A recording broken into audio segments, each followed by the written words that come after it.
Interessante porque o ex-presidente do Banco Central, Gustavo Franco, se mostrou preocupado com o perfil arrecadatório do governo. Inclusive, durante a Money Week, evento promovido pela EQI, ele falou com exclusividade aqui à BMC News que o ministro Fernando Haddad está tomando medidas para o ajuste fiscal, mas é preciso aliar com o corte de gastos para conseguir esse equilíbrio. Vamos então ouvir o Gustavo Franco sobre essa postura, esse caráter arrecadatório do governo federal. Claro que ele é o contraponto das alas mais radicais do Partido dos Trabalhadores, que aí pensam tudo errado, do meu modo de ver, na economia.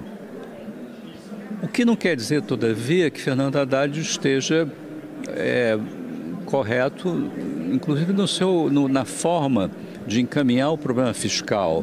A ênfase do ministro em impostos, ela é nova. Eu não me lembro de outro ministro da Fazenda, no passado recente, que tenha se abraçado tanto à causa de aumentar os impostos. Isso é complicado. Tem havido uma reação um pouquinho para o lúdico, cômico, na forma desses memes sobre o ministro, mas que tem também uma mensagem importante. O Brasil já paga muito imposto, a carga é muito alta, o governo e o ministro que se abraçam na causa de aumentar os impostos vão pagar certo preço por isso. Não é o jeito certo, no meu modo de ver, de fazer o equilíbrio fiscal, que aí sim acho que todo mundo acha que tem que acontecer. Todo mundo, claro, com a cabeça certa nesse assunto, que é muita gente. E esses impostos que o ministro quer trazer, dos super ricos, acho que isso é um pouco romântico, né? Acho que ele está meio jogando para a torcida nesse assunto.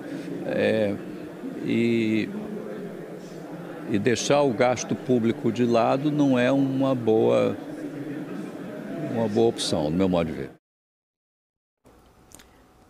Tá aí, né, Felipe, eu que participei, estava lá, inclusive até ali no fundinho, né, do Gustavo Franco, participei dos painéis, foi o tema central de toda a discussão durante ali a Money Week, na última sexta-feira em Balneário Camboriú, evento promovido aí pela EQI, no qual todos ali, painéis, trouxeram de fato muita preocupação em relação ao futuro do Brasil, né, aos próximos passos, o quanto essa questão fiscal ela impacta muito as expectativas de fato, e essa questão muito ali de arrecadação, a pressão que isso faz principalmente no setor produtivo, o peso disso é muito forte. Quando a gente olha para o cenário, né, macro ali como um todo, né, a gente, toda essa discussão econômica, principalmente o próprio Gustavo Franco recentemente esteve aqui no Mercado and Beyond junto comigo, na nossa programação. Nós falamos bastante sobre o quanto isso acaba competindo, né? A curva de juros ela vai pedindo mais prêmio por conta da questão fiscal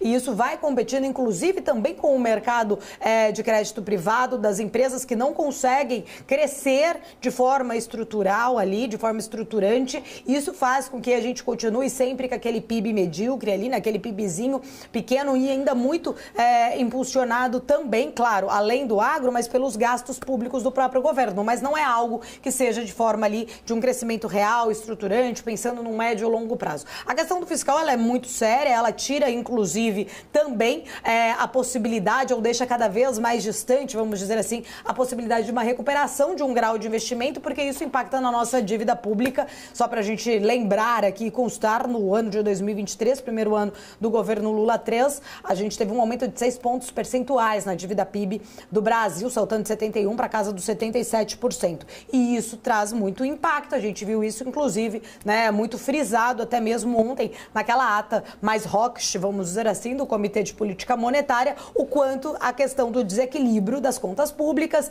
desse intuito muito mais arrecadatório, até porque tá vindo mais arrecadação, mas os gastos continuam. Então, assim, até onde, né, de fato, esta é a solução? Não é a solução. O governo está ali muito focado nesta arrecadação, aumentando a arrecadação, a receita a qualquer custo, mas esse qualquer custo, a conta vai chegar e está impactando e vai impactar cada vez mais a atividade econômica, a atividade produtiva, né, diminuindo cada vez mais o setor ali empresarial, diminuindo gerações de emprego, diminuindo, de fato, o crescimento estruturante importante da nossa atividade, da nossa economia.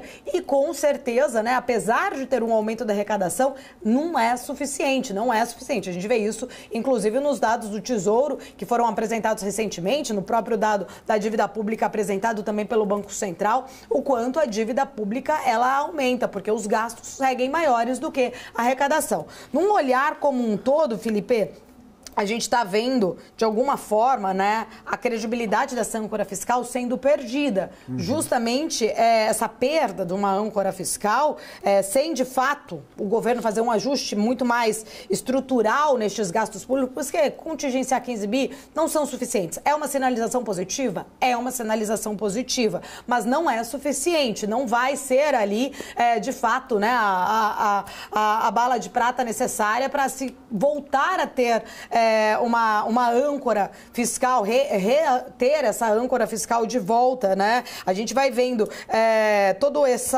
essa pressão, inclusive a gente mostrou ontem aqui o Roberto Salluti do BTG também trazendo, né? O quanto o discurso do governo cada hora vai para um lado, o quanto deixa o mercado confuso, o quanto deixa as expectativas com o fiscal desancoradas. E aí, a sinalização que a gente até comentou ontem, hoje o Gustavo Franco também trazendo essa sinalização, não é a solução só aumentar a arrecadação. O governo precisa focar no corte de gastos, mas que seja um corte de gastos estruturante. E sustentável, E né? sustentável. E sustentável, Paula, porque não adianta fazer alguns cortes chamados ali de perfumaria, de coisas pontuais, que não seja estruturante, como você muito bem disse, que não seja sustentável. Cortar gasto para o ano fiscal 2024, talvez o ano fiscal 2025, que existe muito essa necessidade, até por conta da meta de déficit zero colocada ali pelo governo nesse ano, e aí uma mudança um pouquinho da meta no ano que vem. Se não houver um corte estruturado e sustentável, muito provavelmente as metas vão ser rediscutidas no ano que vem e no próximo ano e no próximo ano.